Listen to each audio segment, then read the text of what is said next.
La présidente de la Chambre des représentants des États-Unis, Nancy Pelosi, s'est rendue au Ghana, en Afrique de l'Ouest, pour des événements marquant le 400e anniversaire de l'arrivée des premiers esclaves africains en Amérique.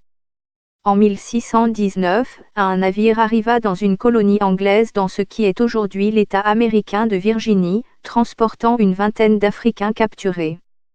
C'est la première arrivée documentée d'Africains réduits en esclavage dans une région qui deviendra par la suite une partie des États-Unis. Ils avaient été saisis par des pirates anglais au large des côtes du Mexique, sur un navire négrier portugais. Quand j'ai mis les pieds au Cameroun, j'ai versé des larmes de joie. Le dernier esclave des États-Unis venait du Bénin. Le navire portugais transportait environ 350 Africains, provenant de ce qui est aujourd'hui l'Angola.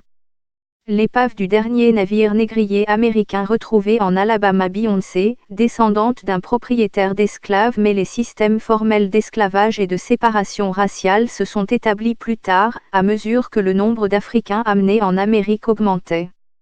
Certains experts affirment qu'il ne faut pas trop insister sur l'importance de l'année 1619 car, à cette époque, les Africains étaient déjà utilisés dans les plantations de tabac de la colonie anglaise des Bermudes.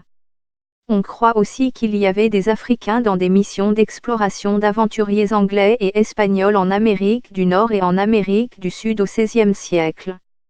Le Congrès américain a créé une commission spéciale pour marquer cette année 400 ans d'histoire afro-américaine. Ghana, le retour aux sources. Et le Ghana a déclaré 2019 année du retour, avec des programmes visant à encourager les personnes d'ascendance africaine à visiter et même à s'installer. Le président Donald Trump, quant à lui, était à Jamestown, en Virginie, cette semaine pour souligner un autre anniversaire 400 ans après la naissance de la démocratie représentative dans l'hémisphère occidental. Cependant, il a noté dans un discours que cela faisait aussi 400 ans que les premiers esclaves africains étaient arrivés en Virginie.